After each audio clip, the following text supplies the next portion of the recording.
Tonight on Stand Up for the Week, Jack Whitehall, John Richardson, Andi Osho, Rich Hall, and tonight's special guest, Seann Walsh. But now, please welcome your host, Kevin Bridges.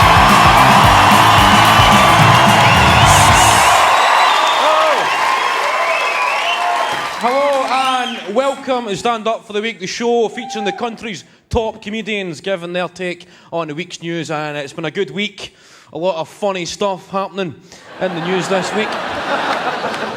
We've had the constant threat of civil war in Libya and Bahrain. We've had an earthquake, a tsunami and a potential nuclear disaster in Japan. So, as a topical comedy show, we've pretty much hit the jackpot. Comedy fucking gold. So, have you been watching the Japan coverage? This guy right here, have you watched a little bit. Sky News. Sky News. It's the only place to watch a disaster, and it's Sky News.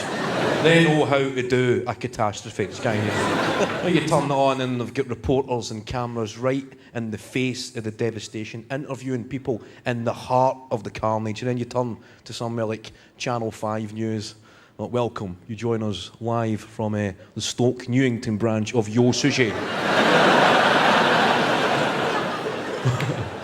Where we're going to try and attempt to interview the head chef, who is actually South Korean, but it's close enough for us. So, they reckon the damage is going to cost Japan $180 billion. Now, who figured that out so early? Somebody is actually giving them a fucking quote. Is there some guy with a clipboard and a bookie's pen behind his ear, walking around Tokyo just going... Have you kept the receipts? It's going to cost you. No. The clock, the 500-day countdown to the Olympic clock broke this week. Even the clock counting down to the Olympics does not give a fuck about the Olympics.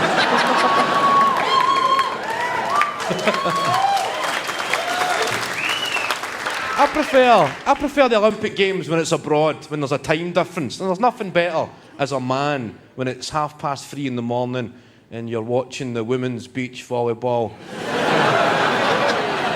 Eating a cold pizza and nursing a chubby.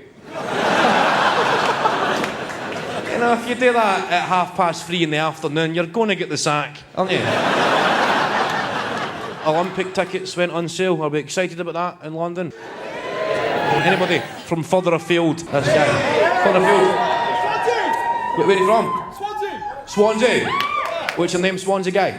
It's Chris. Chris. What do you do for a living, Chris? I construct and erect toboggans. You construct and erect toboggans. I love a guy that just took his opportunity to say erect on the TV. Do you ever been on a toboggan when it's been snowing? I was old school in the snow. I liked a bit of olive oil on a bin bag. That was me. Oh. So you make toboggans? Yeah, pretty much, yeah. Look me in the eye and tell me you're telling the truth. You make toboggans. Yeah. You're bullshitting me, aren't you, John? One of his mates, grass him up. What does he do for a living? I'm like the development officer. He's a rugby development officer. Toboggans was a side thing. That's your dream, to erect toboggans.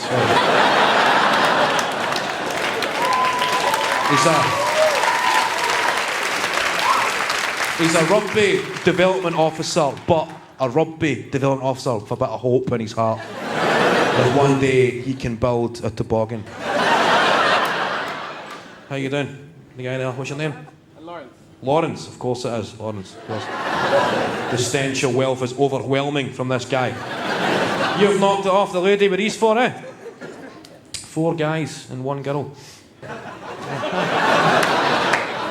The rugby player's going, ha ha ha ha ha. Who's holding the video camera? Ha ha ha. She is.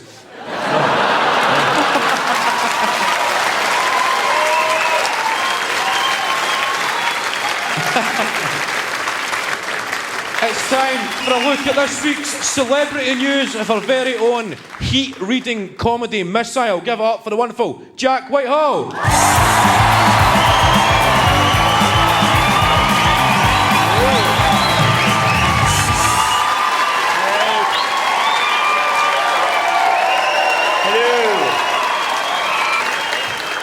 The big story this week is the Midsomer Murders race row. Oh yeah. The creator of Midsomer Murders has been suspended for his comments claiming that his all-whites casting policy was essential to the success of his show. Wow.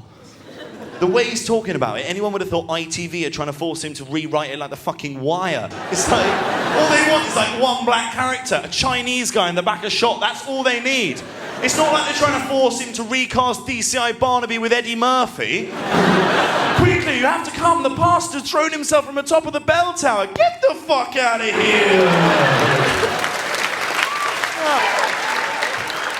Do you know what I feel sorry for? I feel sorry for the first black guy that ends up living in the village of Midsomer. That's going to be a nightmare, isn't it?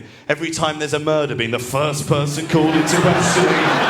Do you know why you're here? Is it because I'm black? Yes!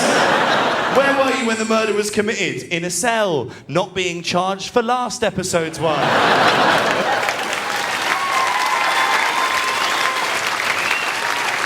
I find weird as well is that this is their tipping point as well. You would have thought if you lived in the village of Midsomer, you'd be pretty laid back. You've been through quite a lot of shit. There's been a lot of murders there, but it's the black person that you can't handle. It's like they're saying, yes, well, I can handle someone dying every week, but a Nigerian vicar?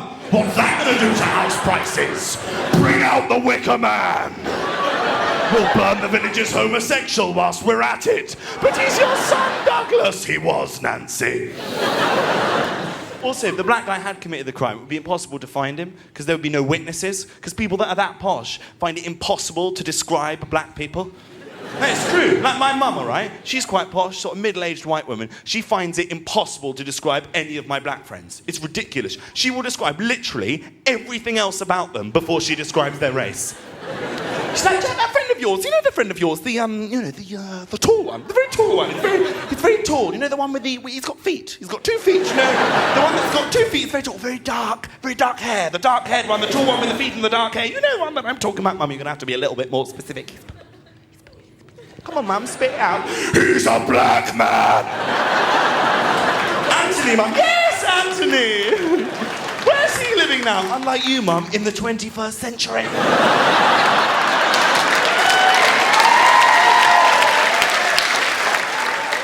A lot of shows have ended this week as well. A lot of season finales. Skins has ended this week. I watched Skins. This has been a sort of hit and miss series for me. They've had a lot of problems, the creators of Skins as well, because they've tried to sell it to America, and in America they didn't like it. Yeah, there was a lot of controversy. People in America said Skins was unrealistic because all of the children were having sex and getting drunk. Oh, boo-hoo, America. I'm sorry, our stupid English writers coming up with ridiculously far-fetched scenarios where teenagers get drunk and have sex with each other rather than shooting their classmates whilst being fucking fat.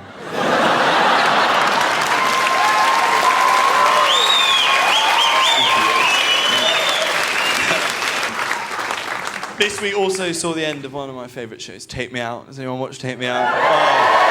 I love that show! Take Me Out is brilliant. A lot of people say, oh, Take Me Out is a cruel show. It's inhumane. I don't think it's cruel. I happen to know for a fact it's very humane, Take Me Out. At the end of the series, those 20 girls are all released back out into the wild. It's not. I love watching Take Me Out, though, because I love watching it for that. There's always that one girl, isn't there, that the light is never going out. She is determined to get a date. Like Karen from Gateshead. She's normally got a boss eye and's a little bit slow. How many weeks have you been on the show, Karen? 3 years. Anything could come down that lift. That lift could produce a man with no arms or legs or even a fucking head. That light's not going out unless the bulb blows. His special skill's gonorrhea. I still like it. I still like it. The only way you're getting her out of that studio is if you were to literally take her out. It's also the final episode this week of Heston Blumenthal's Mission Impossible.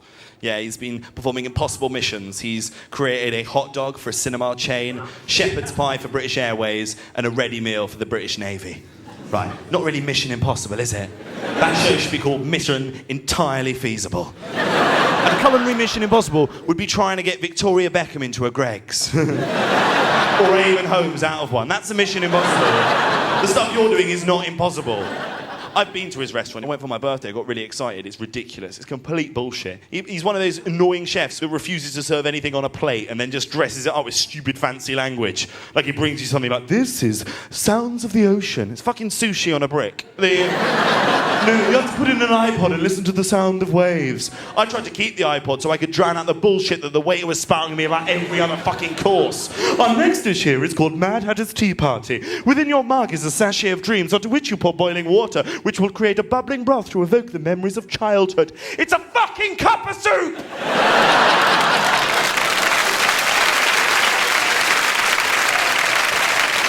That has been the end of my celebrity news. Thank you very much for listening to me. Good night. Still to come, Rich Hall, Andi Osho, John Richardson, and tonight's special guest, Seann Walsh.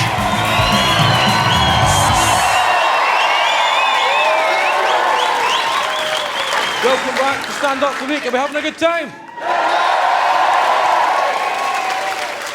It was announced this week, before I crack on, it's announced that mobile phone charges are to be reduced from 4 pence a minute to 1p a minute to call different networks. Pretty good.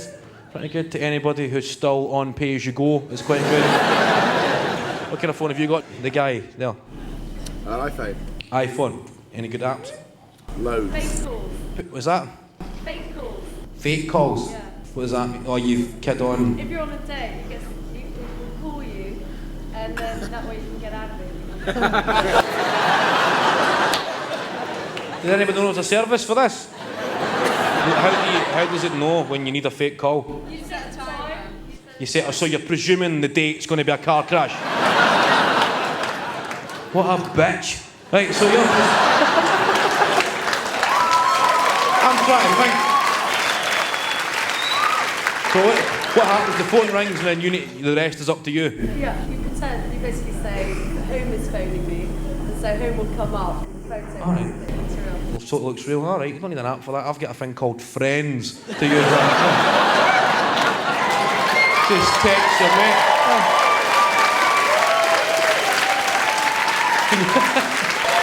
On that note, are you ready to crack on with the show? Time now to put your opinions and world views in the bin, because whatever you think, I can assure you it's probably wrong. If you want to really know the truth, there's only one man to tell it to you. Give it up for the wonderful Rich Hall.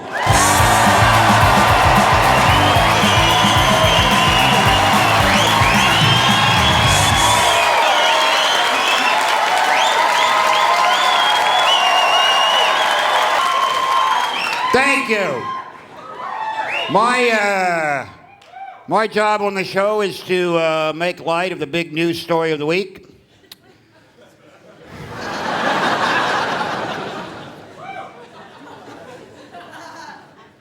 Japan, yeah. Obviously, the grief and the destruction is it's beyond comment, ladies and gentlemen, and not to mention the threat of a nuclear core meltdown. And so I watched the UN official earlier this week, and he said it can't get any worse. But I think we're all thinking, yes, it can, because we're talking about radiation and we're talking about Japan. No one wants to say it, but everyone is thinking it deep down in the deep recesses of their mind. Mothra. That's right. Any 60s sci-fi nerd in this room knows that Mothra is a big fucking bug that was born on a Japanese island that had been subjected to too much atomic testing. Now that was the 60s. In the 60s, you could fight Mothra with some atomic death rays and a bit of luck and ingenuity. This is 2011. If Mothra came back today, it would be one international bureaucratic clusterfuck, ladies and gentlemen. Japanese would have to appeal to the UN, and the UN would dither for months and finally agree to condemn the giant moth and then freeze its financial assets. Now it has no access to a bank card, and then David Cameron tries to impose a no-fly, no-moth zone over Japan, but nobody gives a fuck because they're not even sure who he is. But the moth is attracted to a summer-weight woolen suit and wants to meet him. So he applies to Britain for asylum under the special status that he's a giant gypsy moth, and so he attempts to fly to Heathrow, but there's protesters because of the high-pitched drone is a noise ordinance, and they've lined the runways in cedar, so he's forced to divert to Luton, where he's told he's going to have to take a 3-hour fucking bus ride to London. And now he's starting to get an inkling of the stultifying fucking diet of disappointment that is everyday life in Britain. So he gets drunk at the airport bar and then attempts to wander out onto the runway and rape an EasyJet. Then he's consumed with that shame and degradation that we all feel when we get off of an EasyJet flight. And he ends up drunk and passed out and wakes up in his own silk, and now he's arguing with a wino in a doorway over a sleeping bag because he thinks it's his prepubescent larva. Give me that! And he's not terrifying, he's just a fucking nuisance. Then some 60s sci-fi geek remembers that the only thing that can truly defeat Mothra is Godzilla. Yeah! And he's done it 3 times. So they sent for Godzilla, but turns out he's tied up with Don King Promotions and can't possibly fight Mothra until he's had a shot at Audley Harrison. But Audley Harrison can't fight him because he's currently engaged to fight his way out of a paper bag in July. So eventually, they construct a giant 5 trillion watt light bulb, hoping to merely contain him, and put it in the middle of Norfolk. And then there's a big fight between EDF and Eon over who's going to provide the fucking power. And then an even bigger fight over what special interest group / object of ridicule / minority is actually going to screw in the light bulb, and how many will it take? And they have to decide either on the toboggan makers or waiters. They decide it takes 4 toboggan makers to screw in a light bulb, 3 to ride it, and 1 to push the fucking thing across Norfolk. And they jump on it and realize there's no fucking snow in Britain, so why the fuck would you ever erect a toboggan in Britain in the first place?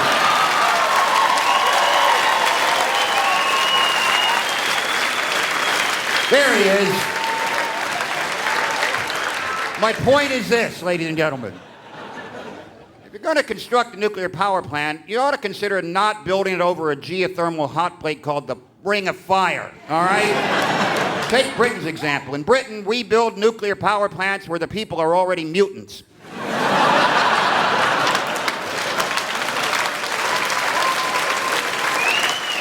I don't know if you've ever been to Whitehaven. But if you ever go to Whitehaven, you will find that radioactive fallout actually improves those people's looks. They had a disaster. People to have fucking a tan, straight teeth. Jesus, Bob, what's happened to you? Christ, you look like one of the Osmonds. Thank you. Donnie, nice to have you here. Thank you very much. Good night.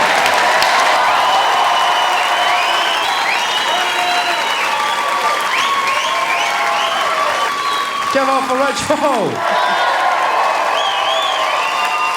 Okay, here for the weird and wacky stuff from internet, online, and all things digital. Go mad, go mental for the fabulous Andi Osho.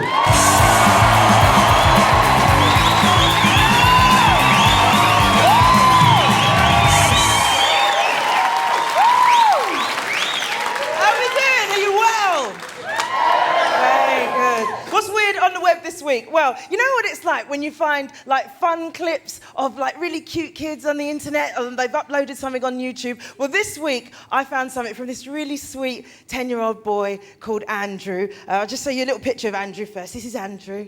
Oh, bless. And he's made something called The Andrew Show. Let's have a look. This is The Andrew Show. Oh.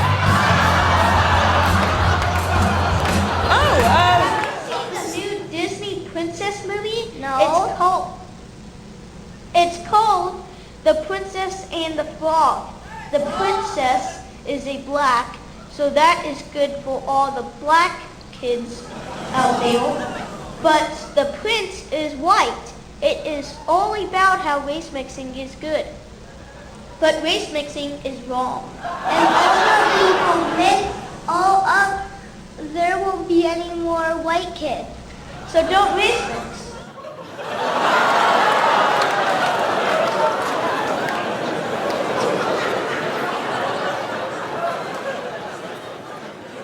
He's like the racist cousin of the kid from Sixth Sense. Race mixing apparently is wrong, says the ginger kid sitting with his sister on his lap.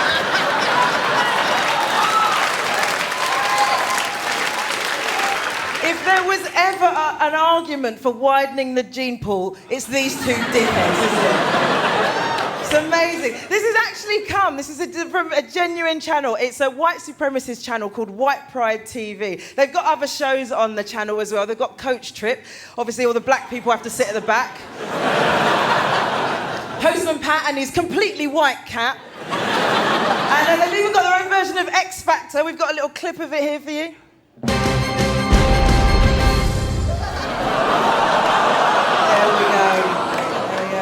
But what I don't understand is how did this little kid become so racist? You know what I mean? What happened? Did Michael Jackson not call after a sleepover or something? I don't understand. Obviously what's happened is he's been indoctrinated by his racist parents, but they're going to get their comeuppance. Because like every teenager, when he gets to 16, he's going to rebel. You can picture it now, can't you? Yeah, exactly. Mom, Dad, this is Shaniqua.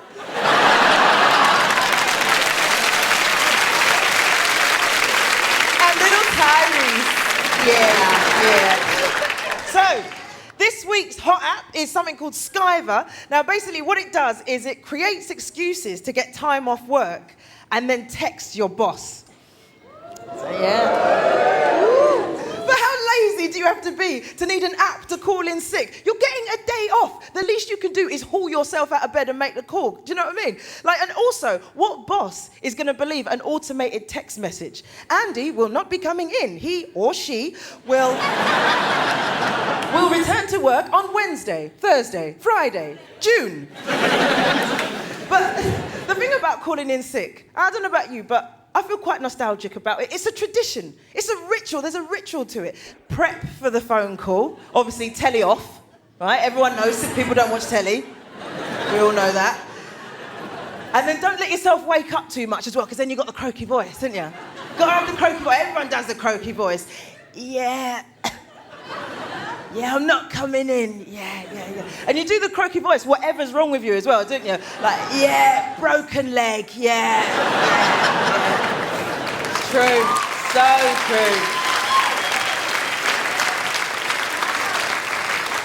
And then if your boss starts asking too many questions, drop the L-bomb. Boom, ladies' problems. Guaranteed conversation ender. And by the way, anyone can use that. Blokes, if you want to call in sick with ladies' problems, just do it, bruv. Do it. Yeah, all right, it's Steve. Yeah, I'm not coming in. Ladies' problems, innit? Yeah. Yeah, my girlfriend wants to get engaged. So,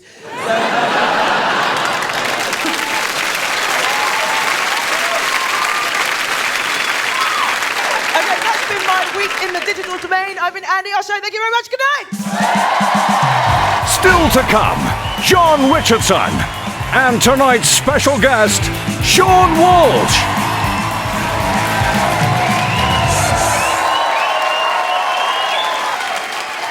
Hello and welcome back to part 3 of Stand Up for the Week. Still to come, our top special guest from the UK comedy scene, Seann Walsh. But first, it's time for our sports report with the one and only John Richardson.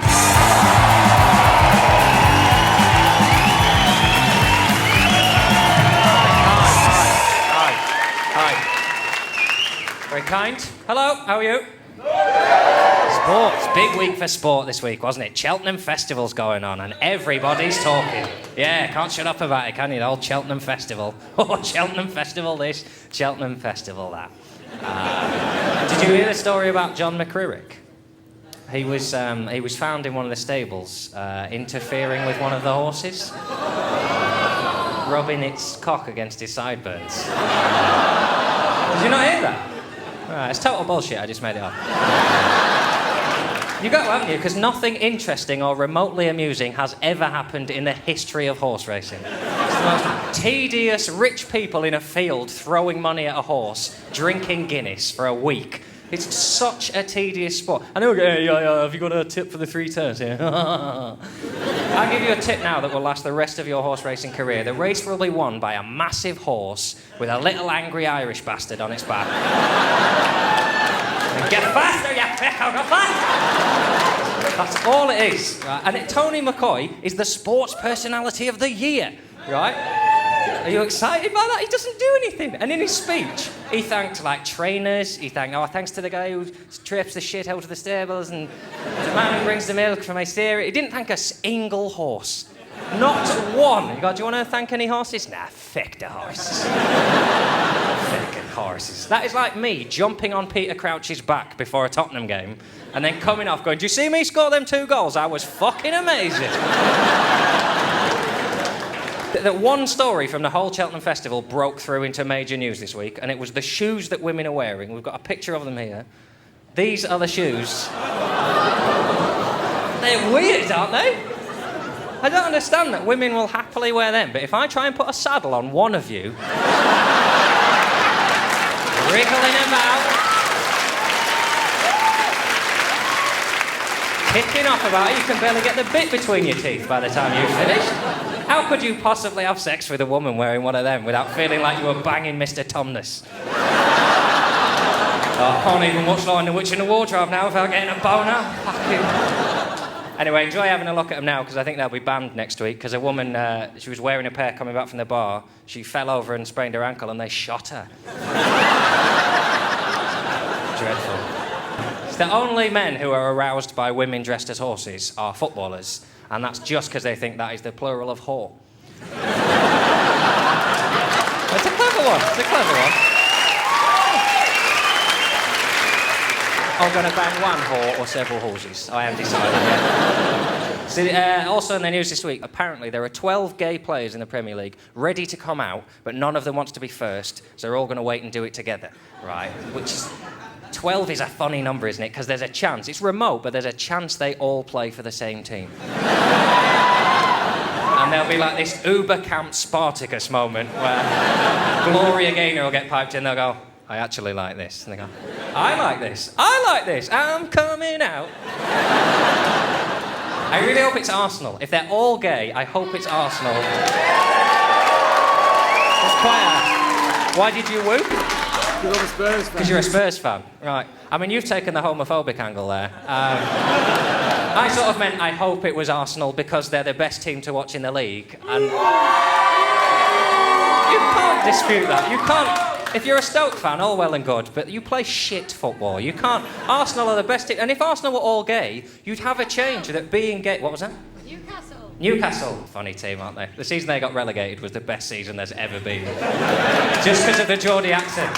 Just loads of Geordies on telly going, my whole life's in tatters.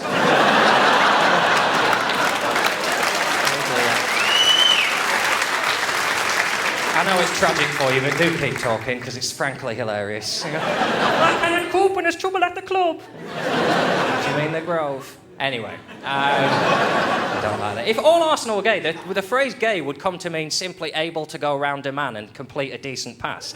And you would actually have fans on the terraces trying to tempt their players into becoming gay in the hope that it would make them better footballers. Like, so you don't have to change the chants very much, just a little bit to like, you fit bastard, you fit bastard, the referee's a stunner. I don't even like talking about footballing because I really love football, but the problem is people take it too seriously now. It's just a game, it's just a bit of fun. There are still people out there who play football for the fun of it. Look at the happy face on these two bastards here. Look at that. They play for Tunstall Town FC, whose the combined age of their defence and goalkeepers is over 300 years old. They've played 17 times this season. They've lost 17 games. They've conceded 171 goals. They just love football, but they're shit at it, and that's all right, isn't it? No one minds. They've scored 3 goals, which clearly shows they have the ability to sort of jink into the box, but I think that happens. They get there, and they forget why they went in. They were going to sign some new players, but when the transfer window opened, one of them complained about a draft, so they had to close the window again. And they're a team that has addressed the issue of sexuality in sport. When I show you the picture of their new team coach, yeah. It's been a pleasure talking to you. Enjoy your sport, but don't be a dick. I'll see you next week. Good night.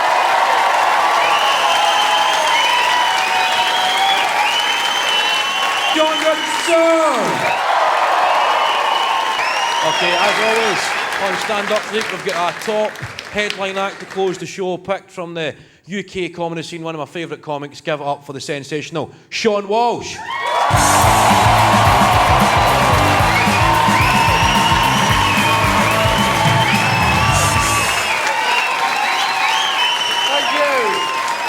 Thank you. It is lovely to be here. It really is lovely to be here. Before I continue, I think I should explain my voice. I've got a very nasally voice. People think I have a cold. I don't. I'm just really unhealthy. Like, I've cut down on smoking now. Up until I cut down, I was smoking over 40 a day. Right, that's bad. That's bad. The moment I realised, bloody hell, I need to stop, I need to cut down, I need to do something, is when I ran out of breath grating cheese.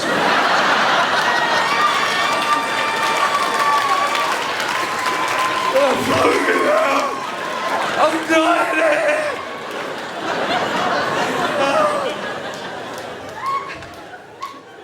It's because I'm unhealthy and I eat badly. I don't eat fruit. People say, Sean, you should eat fruit. Eat more fruit. It's good for you. Fruit's good. You're 5 a day.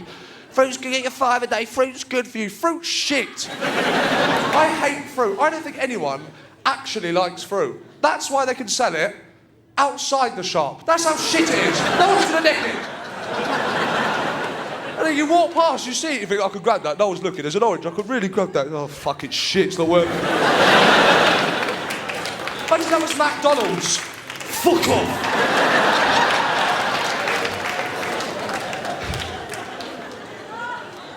And I tried watching these cooking programmes as well. They're ridiculous. Who watches these cooking programmes? They expect you to have the ingredients. Just there, ready. They don't tell you, even in the previous episode, what to bring. It's like when you're a kid and you're watching Art Attack. He goes, today, we're going to be using 100 toilet rolls. What the fuck?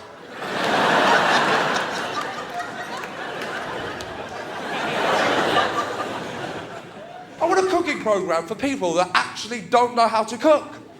That'd be a lot more useful. Get home drunk at 3 in the morning. Turn on the television, just some bloke in his kitchen. Hello, mate.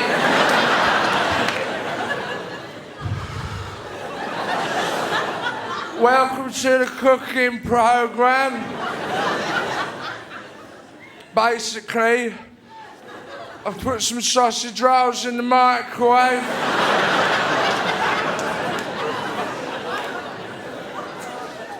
Now, the best thing about sausage rolls is, and listen carefully, this is a big tip. The best thing about sausage rolls is whilst they're cooking, you can eat them cold.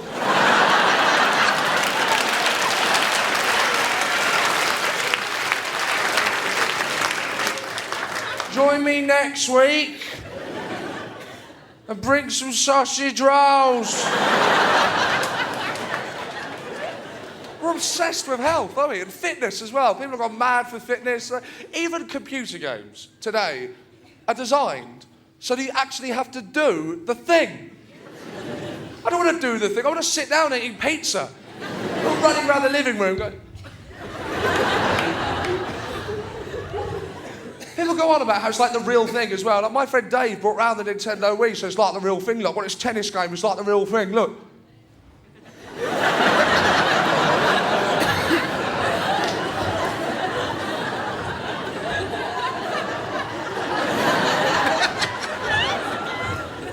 It's not like the real thing, is it, Dave? I've watched a lot of tennis. I've never seen Andy Murray smash my fish tank.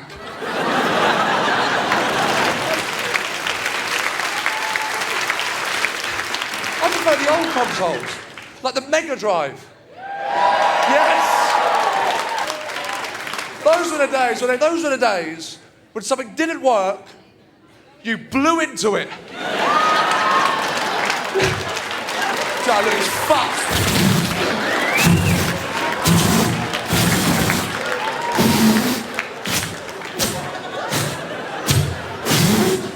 Even with the video machines, when the video wasn't working, one person was nominated to get up off the sofa. Oh, for fuck's sake. Open up the flap.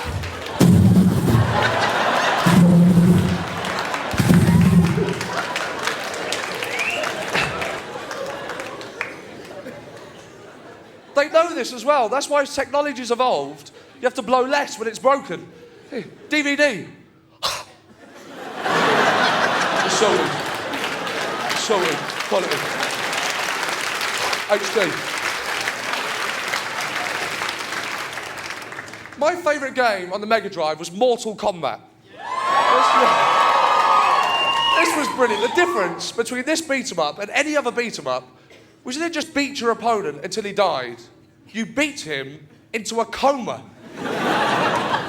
Where you could do anything you wanted to him. This wasn't fair. Do you remember this? Finish him.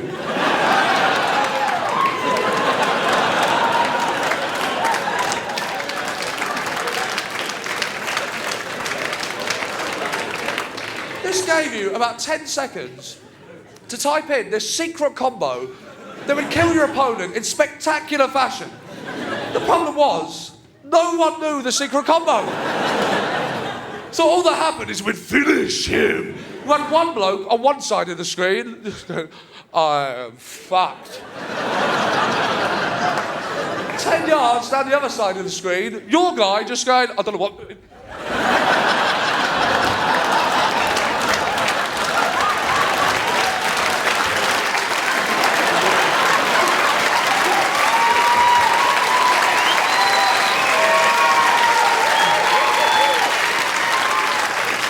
Ladies and gentlemen, I've been Seann Walsh. Have a good night.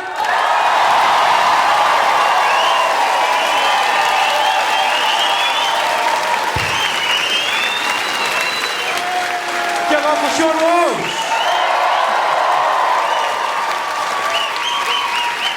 Thanks for watching. See you next week. Good night. God bless. Cheers.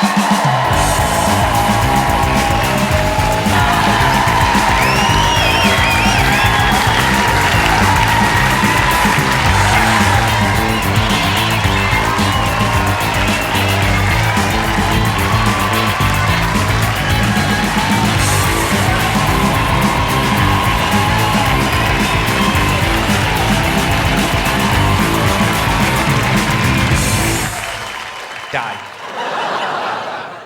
They come and tell you. They say, look at me. I'm having a fat, ugly day. You don't know what to say to them. Well, don't go out then. Come away from that window, for fuck's sake.